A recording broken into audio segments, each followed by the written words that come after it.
Hello, Kate. Hi, Unit Daniela. Unit 7 now.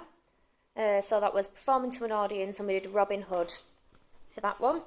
I just want you to talk to me a bit about how you used source material to create your character. So any research that you did, whether it was interviews, internet research, videos, past experiences of pantomime, maybe. Well, I already told you about my auntie. Yeah, we've already had that one. So, then my others, I think group scenes, I watched them before, I took part in them, and I saw what they did. But they was quite dull, the Merry Men, and they had no tone in the voice. So when you said you watched them, you mean the other performers? Yeah, the other performances, yeah. So I watched them and then I thought, what can I do? Because they was going on forever.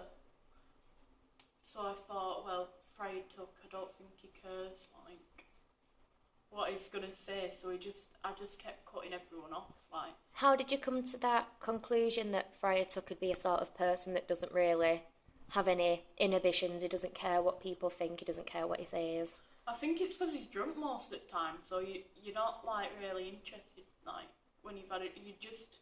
I think he'd do whatever, but if he was sober, I would have listened. But Was there a character that he was based upon? Like maybe another one, or was there an interpretation of Friar Tuck that you've seen that you really liked? I looked into the animation Robin Hood for Disney one, and then I looked into the human one, and I think I just mixed it all together. But then I thought it's I could do something completely different, try and change it up to see what I thought I could do to make my own creation, but still having them characteristics into it. So what sort of things did you add to the character? Well, I sang. Yeah? Yeah, when I was walking on, I sang "What Do You Do with a Drunken Sailor" a bit. Got everyone going, singing it. Can you repeat the question again? I would just wanted to know how you used maybe any research materials, Right. or sort of how you went about creating your character. I felt like I was waffling about nothing. No, you're on track. How to create. So did you sort of mind map it out? Did you Yeah. just get up and start improvising? Well, I think me and Tom, I think we just went in a room together, and it was giving ideas, and then I was giving mine, and then we just created this character, which I thought was going to be awful. I didn't think the audience would react like they did. What sort of audience reaction did you receive? It was really good. It was really positive. After the shows, I had messages on Facebook from these people who found me, which that was really strange. And what sort of feedback were they giving you?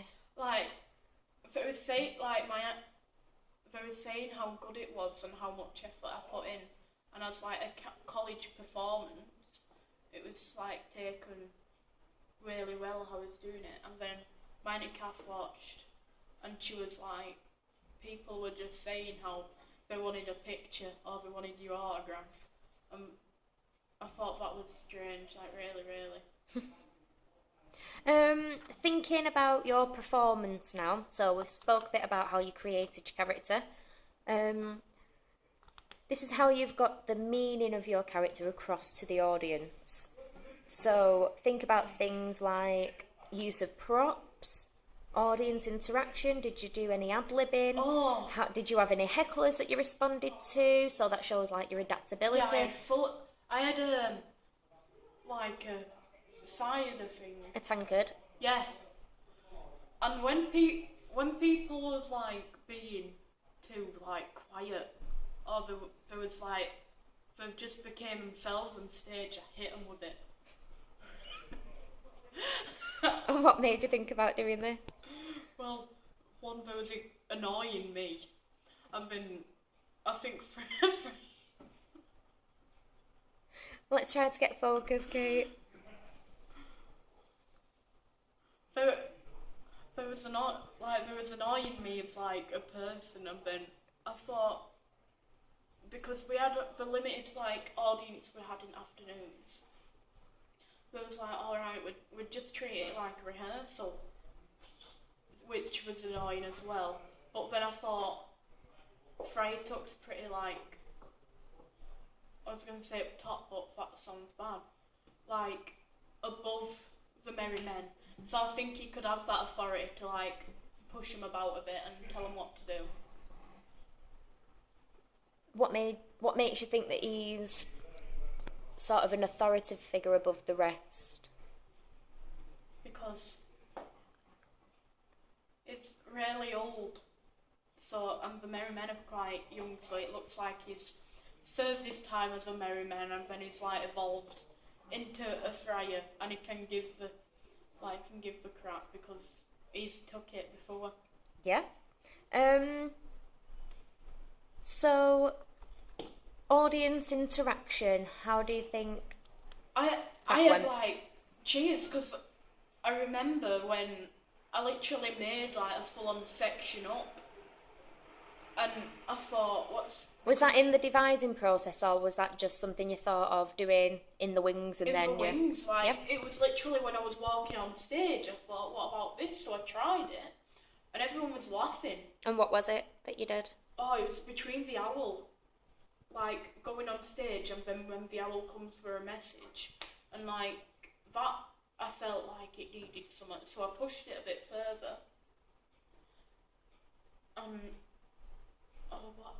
There was a bit, I'd leave that bit for now, but I'd say when I was singing to the dame, when she just sang about needing a hero, and then someone in the audience started singing like all by myself, and I just screamed, I was like, I am not all by myself, look. And everyone started laughing, and I think she piped down. And then I started singing the Bangles. That was good. So you think you responded well to any heckling that went on, and managed to stay in character? Because it was quick, and I don't think I didn't expect that I'd be that quick with it, so I didn't think they would have. So I liked how I wasn't like, because I'm a pretty polite person. I don't like, so normally I would have just left it if I was in a good mood. Do you think, as a character, Friar Tuck showed an emotional range throughout the pantomime, or was he quite a one-level sort of act? I'd say it was quieter when it was starting to, he was quieter, but then when you'd see him like in the second half, then it would have been louder, and he would have been like staggering about more. So I think like towards the show he was getting happier until the end scene, when obviously Robin and the sheriff fight, which he was then quite sad about it all until he married, when he was up again. Thinking of your performance as a whole, how do you think you could develop it for future use? I probably want to make more of a movement, because although I staggered, like when I was talking, I started I was still moving about a bit, but I wasn't as I was before. I was more, what's it called, stood up. Yeah. So what made you think about that afterwards? Was it something you saw? Was it just an idea that you had? And I think it was student feedback. Yeah. But as well, I think about after a show, I think about the performance a lot and what I could improve or what I could make there. Which that one was probably one of the main things, because even when I was talking,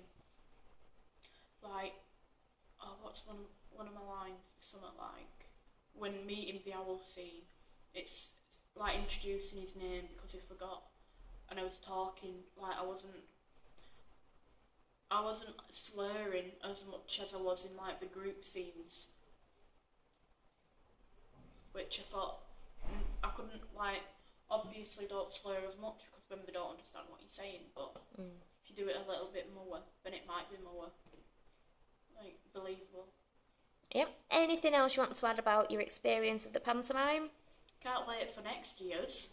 You'll have to wait to find out what that one is. Thank you very much, Kate.